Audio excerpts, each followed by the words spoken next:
Consider the following formula. Which of the following statements is true for this formula? Let's start by rewriting this expression in slope-intercept form so it's a bit easier to read. 2 divided by x is equal to 3 divided by y. Let's start by doing opposite operations. 2 is being divided by x, so the opposite would be multiplying both sides by x. These will cancel, leaving us with 2 equals 3 over y x. Then 3 is being divided by y, so we can multiply both sides by y. These y's will cancel, leaving us with 2y is equal to 3 times this x that has been left over.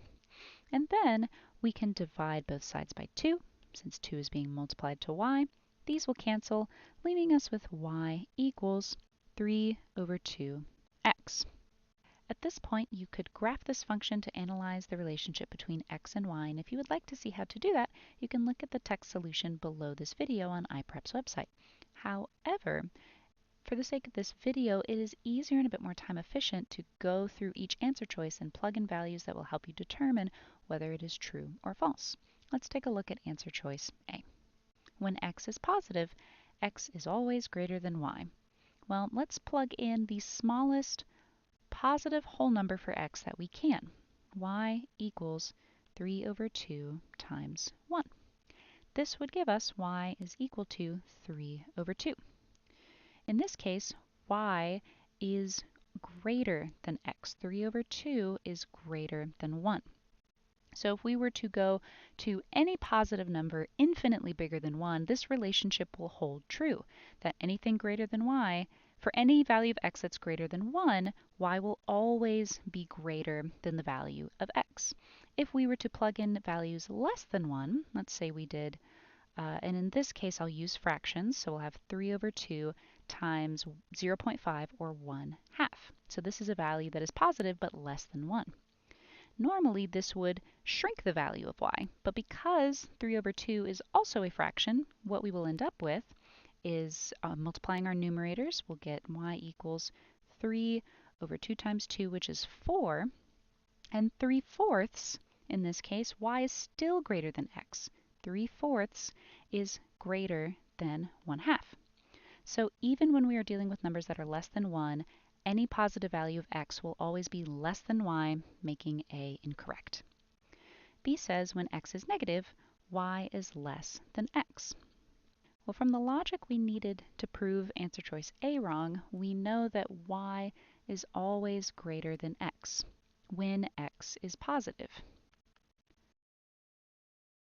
So the opposite must also be true. Y is less than x when x is negative, and that would make answer choice B correct, and I will show you why.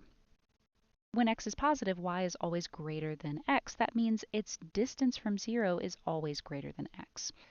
Let's get rid of this for just a moment and focus back on the first one. We did 3 over 2 times 1. Let's say that was negative instead. Y is equal to 3 over 2 times a negative 1. Well, that would give us y is equal to negative 3 over 2. In this case, y, or negative 3 over 2, is less than negative 1, or x.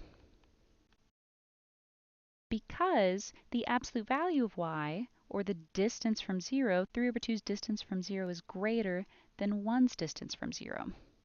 And we know that the greater the negative number, or the greater its distance from 0, here's positive 1, here's negative 1, and then here's 3 over 2, negative 3 over 2.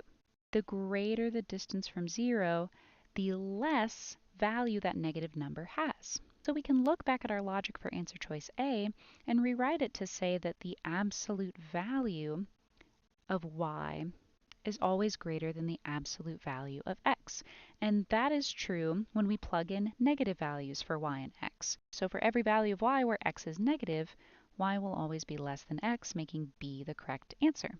At this point, you can mark B as your correct answer and move on with the rest of the test, but for the sake of the video, I will show you why C and D are both incorrect. C says when y is negative, x is less than y.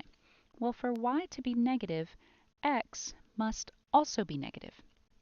And this is because y results from taking a positive number, 3 over 2, and multiplying it to whatever sign number x has. To get a negative result from multiplying a positive sign to some other number, that other number must always be negative, right? Opposite signs yield a negative result. Same signs yield a positive result. So for y to be negative, x must also be negative. So we can rewrite this to say when x is negative, x is less than y. And then we can more clearly see that these two answer choices directly contradict each other. When x is negative, we've already determined that y is less than x is not less than y, making C incorrect. And then for answer choice D, none of the statements are true for this formula. This is incorrect because we have found a true statement in answer choice B, so this is incorrect, leaving us with only answer choice B as our correct choice.